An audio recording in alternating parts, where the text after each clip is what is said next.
Alright, hi everyone. This is a walk around of my 2008 Triumph Daytona track bike for sale. This bike is currently got no lights, no horn, no tail light, no signals, but it can be made street legal and does have a title. This actually has a salvage title. I bought it from a mechanic in Brooklyn who bought it in turn from I think it was Alabama. It was crashed shortly after it was purchased, and went to a breaker's yard, and the guy in Brooklyn bought it, built it. It actually has a black engine there, which is from the 675 SE Special Edition. That's the reason it's black, because it's not the same engine. But you'll notice also that the bodywork is not 2008. It's actually newer than 2008. I put a newer tank on, a newer front fairing, or newer fairings all round. Alright, so if you want to know everything about this bike, have a look at the listing. I'll try and point out a few things here. It's been a great track bike for me. Has a side stand. Most track bikes don't. Let's go through it. Woodcraft rear sets, both sides. It's a GP shift, so you tap down to shift up. There's no extra help. There's no quick shift on this bike, but it doesn't really matter. You can roll off at speed very quickly, get into gear and get straight on the power again. This bike has a slipper clutch that was put in by the previous owner, the mechanic.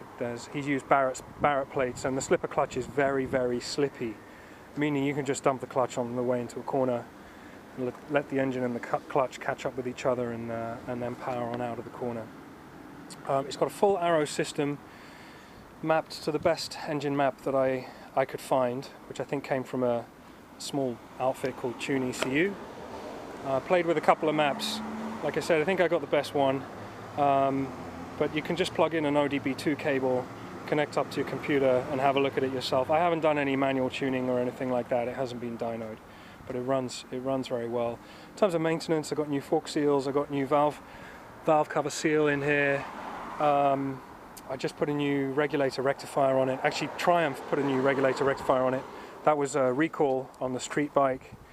And in the process they also replaced some of the harness that was in front of the regulator rectifier, so it's really beefy.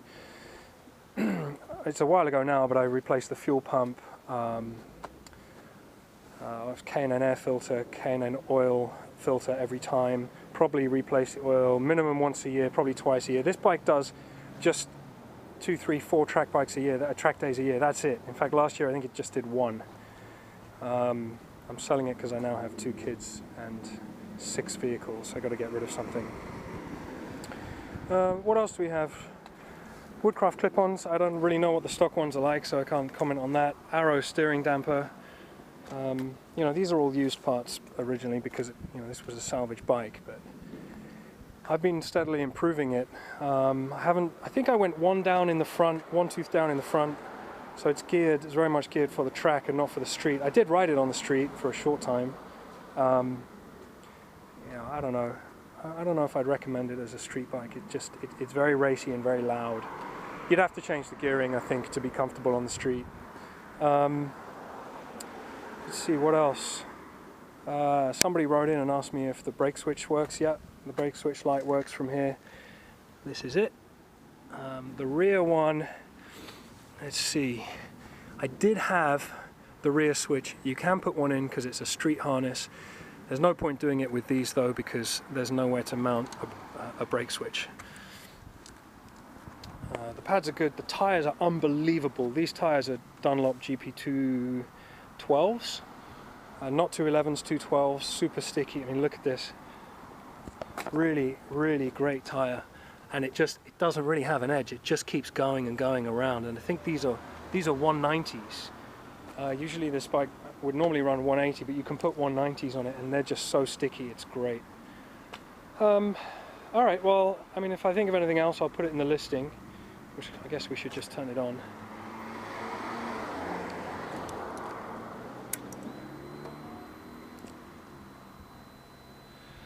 Clock shows 4,473 miles. I haven't turned this bike on for a couple of weeks now, so it should start up. Always starts up first time. Let's see, what am I doing?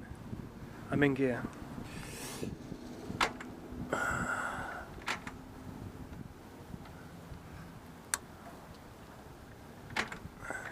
Find neutral here with this reverse shift.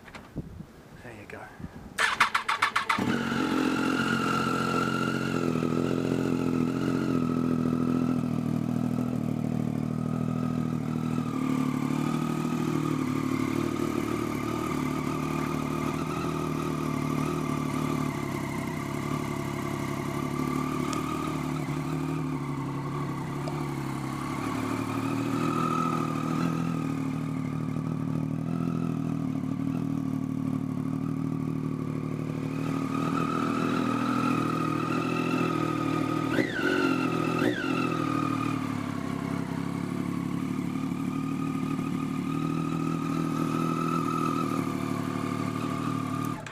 I'd want to let it get warm before I give it any throttle, but yeah, I forgot to mention the rest of the engine protection.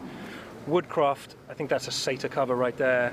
Woodcraft sliders, direct connection to the frame, and they've got this GB Racing hard plastic cover on this side. This sticks out quite far, so you see a lot of Triumphs get scratched up here. So I mean, I've never had a crash, I've never had a fall. This bike has never seen rain, not while I've owned it anyway.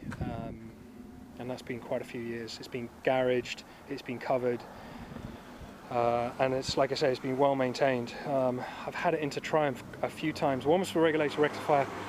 Honestly, I can't remember what the previous one was. I think it might have been the fork seals, and the valve head gasket as well, the valve cover gasket. All right, I can probably give a couple things with this bike. I have a spare swing arm. Strangely, they're super cheap on eBay. I bought one. I think I was gonna like paint it red or something and do a red subframe so it actually looks like a 675R. Never got around to it. It's a great track bike. It is so good.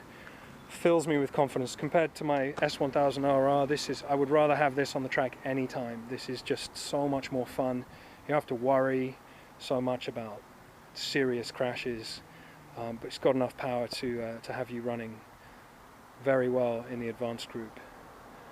All right, check out the listing below.